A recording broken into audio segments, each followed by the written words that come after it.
আহতদের ভাষ্য অনুযায়ী ডিরেক্টরকে বলতে যাওয়া হয়, তার রিপ্লেগুলো মানে যেভাবে যে ওয়েতে হওয়া উচিত ওই ওয়েতে হয় না, তার রিপ্লেগুলো হয় অনেকটা তুচ্ছ তাচ্ছিল্যভাবে এভাবে, এবং এভাবেও বলা হয় যে তোমরা রিলিজ নিয়ে চলে যাও, এরকম অনেক কথা বলা হয় যেগুলো তাদের মনে হয় যে তাদের ন্যূনতম আত্মসম্মান যেটুকু ওই আত্মসম্মানেও লাগে।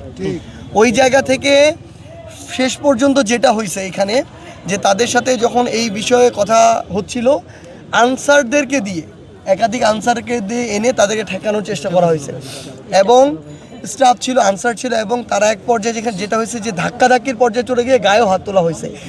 এখন আমি এভাবে একটা জামা পরে আছি, আমার পেটের এখানে 2টা বুলেট এপার থেকে ওই পার চলে গেছে, আমি 4 মাস ধরে বিছানার বেডে পড়ে আছি, আমার এখানে এখনও 20টা সেলাই আছে, কিন্তু এটা তো বাইরের কাপড় দিয়ে দেখা যাইতেছে না। ওইখানে ধাক্কা দেওয়া হয়েছে, পেটের ওই জায়গাটাতে আঘাত করা হয়েছে, ও কিন্তু রাস্তায় ওখানে শুয়েছিল কিন্তু, এবং এটা আসলে একজন ডিরেক্টর উপস্থিতিতে হয়েছে। এই জায়গা থেকে তারা ডিরেক্টরের পদত্যাগের দাবিতে তারা শাহবাগের রাজপথে রাস্তায় নামছেন। আমরা যখন আমাদের জায়গা থেকে এসে বললাম যে ভাই, আমরা ডিরেক্টর যা করছে তার প্রত্যেকটা জিনিসের বিচার হবে, এটার জন্য সে যদি পদত্যাগ ডিজার্ভ করে তার পদত্যাগই হবে, কিন্তু আমাদের যে গণমানুষ, এই গণমানুষের আমরা কোনো সমস্যা করব না, তাদের চলাচলের রাস্তায় কোনো সমস্যা করব না আমরা। তারা এক কথায় মেনে চলে আসছে যে ঠিক আছে, আজকে বৃহস্পতিবারের দিন, আজকে অনেকেই ঢাকায় চলাচলটা অনেক বেড়ে যায়, সো মানুষের জন্য ভোগান্তি না হয়, তারা ভিতরে চলে আসছে। কিন্তু তাদের ওই একটাই কথা যে একজন ডিরেক্টর এত বড় একটা হসপিটালের, আমি একজন আহত, আমার সাথে যদি এরকম তুচ্ছ তাচ্ছিল্যময় একটা ব্যবহার হয় তাহলে সাধারণ রোগীদের সাথে কেমন হয়? সেই জায়গা থেকে তারা ডিরেক্টরের পদত্যাগের দাবিতে তাদের এই দাবিটা আমাদেরকে জানাইছে, এবং সবচেয়ে ভালো হয় তাদের সাথে কী হয়েছে সরাসরি তাদের কাছে শোনা, তাদের ভিতরে ক্ষোভটা জানা, এবং তারা যে এতটা সময় ধরে এখানে আছে তারা কী কী ফেস করতেছে তারা সবচেয়ে ভালো বলতে পারবে। আমি শুধু একটা কথা বলতে পারি যে আমার আহত ভাইদের সাথে যার মানে ওইটুকু যৌক্তিক যেটুকু তাদের মানে দাবি চাওয়া, যেটুকু তারা ডিজার্ভ করে, ওইটুকু যারা করে না আমরা তাদের সঙ্গ দিব না। তাদের যৌক্তিক দাবি যদি হয়, এবং এটা যদি আসলে আমরা আমাদের জায়গা থেকে এটাও দেখছি, যদি তার পদত্যাগটাই এই জায়গায় যৌক্তিক হয় তাহলে আমরা অবশ্যই বলবো যে এরকম একজন মানুষের এই চেয়ারে থাকার দরকার নেই, যে এটা হোল্ড করতে পারবে তেমন একজন মানুষ এই চেয়ারে বসুক। আমরা এখানে সবাই এখানে প্রায় 25 জনের মধ্যে আহত আছে, 25 জন।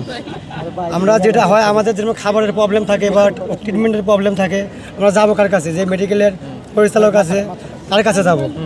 এখানে আমাদের এমন আহত ভাই আছে তারা বিজনেস বেড থেকে উঠতে পারে না, আমাদেরকে কি করতে হয়, সে মানে কোনো রকম আমার তার কাছে কোনো প্রবলেমে যেতে পারি না, আমাদের সাথে দুর্ব্যবহার করে, এমনকি সে কথায় কথায় বলে তোমার রিলিজ নিয়ে চলে যাও।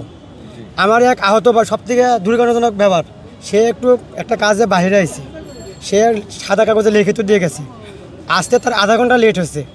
আধা ঘন্টা লেট হওয়ার কারণে সে আহত ভাই আমার সারা রাত রাস্তায় আছে। আনসার ছিল, আনসারকে বলা হয়েছে যে ভাই এখানে মসজিদ কোথায় আছে? আমি ভাই শুনলাম অনেকটা আমার খারাপ লাগতেছে, আমি একটু মসজিদে ঘুমাবো। সে বলছে আমি জানি না। আমরা যদি আহত বা যদি তার তার সাথে কথা ছিল, আপনাকে কে বলছে? পরিচালকের ডাইরেক্ট নির্দেশ যে আধা ঘন্টা 10 মিনিটের জন্য বাইরে বের হবে, সে মেডিকেল ঢুকতে পারবে না। আজকে যে আন্দোলন শুরু করেছিলেন সেটির আপডেটটা কি? আচ্ছা, আজকে যেমন আন্দোলন আমরা শুরু করছি, আমরা যে কোনো প্রবলেমের কারণে যাই, উনি মানে আমাদের সাথে দুর্ব্যবহার করে। আবার আরেকটা বিষয় দেখেন, এখানে আমাদের নার্স আছে, পরিচালকের নাম হচ্ছে আপনার রিজা স্যার, পরিচালকের নাম হচ্ছে Reza, brigadier general Rezaul sir. উনি আমরা যতটুকু জানতে পারছি উনি একসময় আওয়ামী লীগের মানে পদে ছিল, আওয়ামী লীগের উনি। আজকের ঘটনাটা কি হয়েছে? আজকের ঘটনা উনি মানে আমরা যখন ওনার কথাগুলো বলতে গেছি আজকের বিষয়ে, আমাদের সমস্যা বলতে যাইতে পারি, উনি আমাদেরকে সবসময় বলে যে তোমরা চলে যাও, একে এখানে কথা বলে তাকে বের করে দাও, ঘাত ধরে বের, এইসব কথাবার্তা বলে। সুতরাং এখানে যেমন আমরা সবাই পোলাপান আমরা এর সামনে নামছি, গেটের সামনে নামছি, আমরা রাস্তায় বের হয়নি ভাই, যে আমরা কথাগুলো বলবো আসলে আমাদের আমরা সিদ্ধান্ত করতেছি কী করা যায়, আমরা রাস্তায় যাবো না। উনি ভাই কিছুক্ষণ পরে স্টাফ নিয়ে আসছে, ওনার স্টাফ কিছু আনসার প্রায় 20-25 জন হবে, আর নিয়ে উনি সব পোলাপান খেলায় দিছে। এমনকি আমার এই ভাই আমার পাশে আছে, পাগল শুধু খালি বলে নাই, ওর গায়ে ওনার স্টাফ ধার দিয়ে ওই গেটের বাইরে থেকে ধাক্কা দিয়ে গেটে ফেটে নিয়ে আসি, স্টিল্লা উনি ওখানে খাড়া ছিল। যাই হোক, এখানে ভাই আমি অসুস্থ, বেশি কথা বলতে পারতেছি না, আমার ভাই সুজন আছে।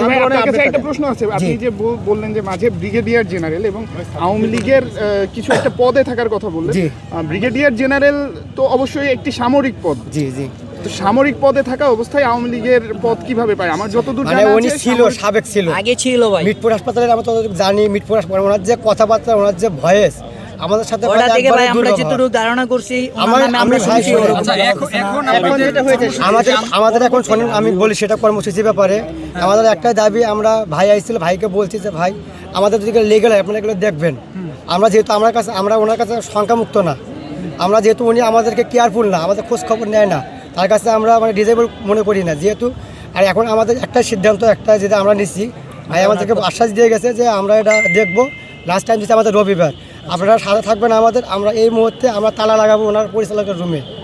এই আপনার শুক্রবার শনিবার অফিস বন্ধ, রবিবার সে পদত্যাগপত্র ছাড়া সে অফিসে প্রবেশ ঢুকতে করতে পারবে পারবে না। সে যদি কেউ অফিসে প্রবেশ করে রবিবার, আমরা রবিবার যখনই দেখবো, আমরা যখন রবিবারের মধ্যে যদি তার পদত্যাগপত্র না পাই, আমরা আবার আমাদের দাবি নিয়ে আমরা রাস্তায় নামবো। আমরা আবার